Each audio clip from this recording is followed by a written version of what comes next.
Hi guys, this is Anirudh here from FipLab Limited. We're the creators of the London Cycle Maps and Routes application, and this is the best-selling iPhone and iPod Touch app for the Barclays cycle hire scheme. And since our launch in July, we've had over 90,000 unique user downloads, and we now have in the region of 10 to 20,000 daily active users. So first and foremost, thanks a lot for all the support, the feedback, the help, the suggestions, and even the complaints, which just help for us to continue to make our app better, as well as obviously endeavor for us to work harder and keep this app free as well.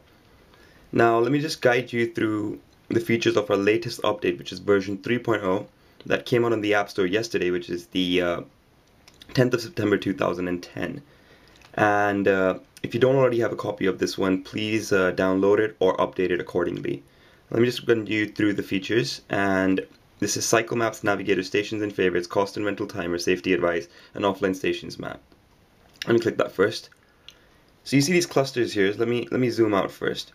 And you see this is the whole of London, and you see 337 in the middle of that circle cluster ball. As of 10:08, this means that there's 337 active cycle stations in central London, Zone 1. So let me zoom in, let me pinch in, and take you to the area of Holborn. Okay, that's where we are. Now, you see all these red and blue dots. They refer to the cycle stations. The blue ones being ones where the cycles are fairly abundant and it's easy for you to take a cycle out. And the red ones being the ones which are running out of cycles. Let me just click on this one here on Drury Lane. Availability 1 out of 27 cycles at 10:02. The blue one showing 11 out of 15 at 10:02.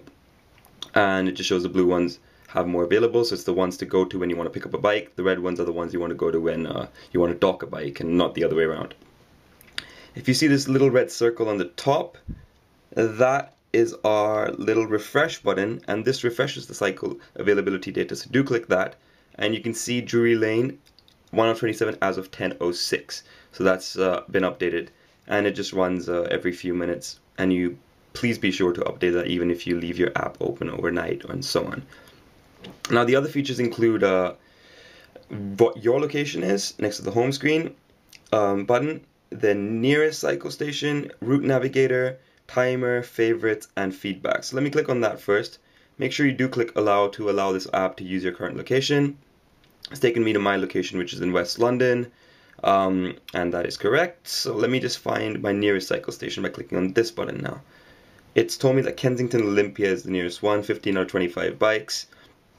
Let me get the directions to this location. Simply click on me, and you can either do nearest or it's selected the pin already. And I can find the cycle route. Just calculating that, perfect. It's shown the route, and that's a fully zoomable, scrollable, pinchable cycle route. You can zoom into that as much as you want. And it shows you it's 5.17 miles, and it takes 26.6 minutes to get there. And I can clear that route now. Let me just give you another example of how to route properly. Say you click on the route navigator and you want to go and clear these first. You want to go from Holborn to Green Park.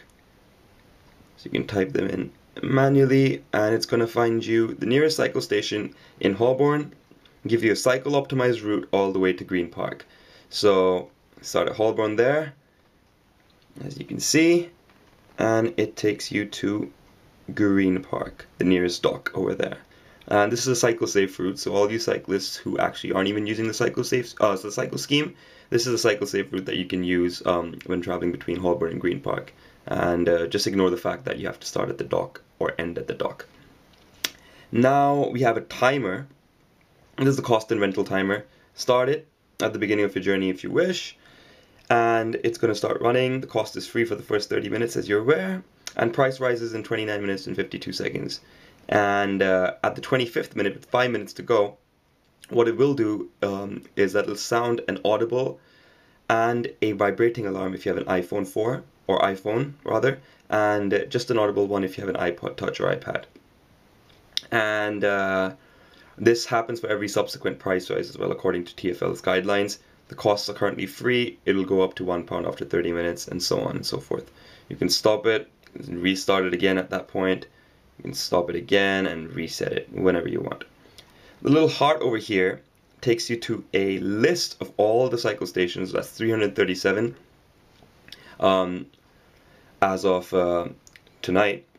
Click on one of these stars here to save them into your favorites. There you go. Save some from before.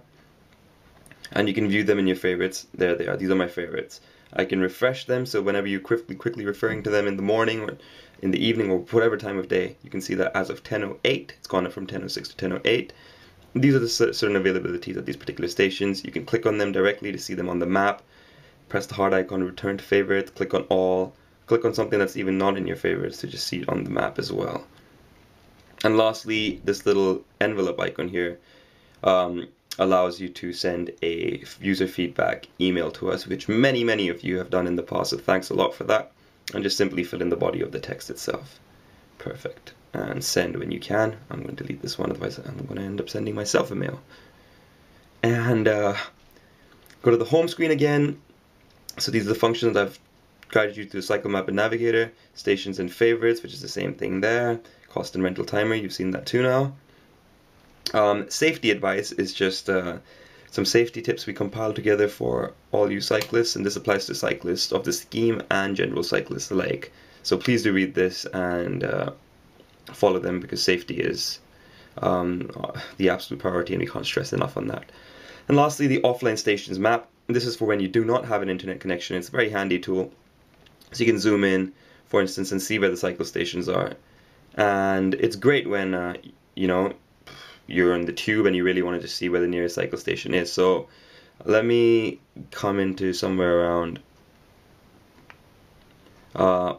Great Portland Street. So you want to get off on the tube near Great Portland Street, you will know that there's a dock over there. So it's just a quick reference tool that you can do when you have no internet connection. But be aware that you can also view the normal Google map as well, which will show the stations and the pins, which is another tool for you to be able to see when you do not have an internet connection. But the life cycle availability data will obviously not be live when you do not have an internet connection.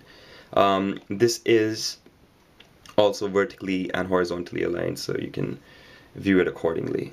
Click back, and that's a pretty much holistic sum up of the app itself. There's some adverts at the bottom, and that's the Boris bike itself. So happy cycling, everybody. Keep the feedback, keep the comments, keep the suggestions coming in, and we wish you all the best. And thanks ever so much once again.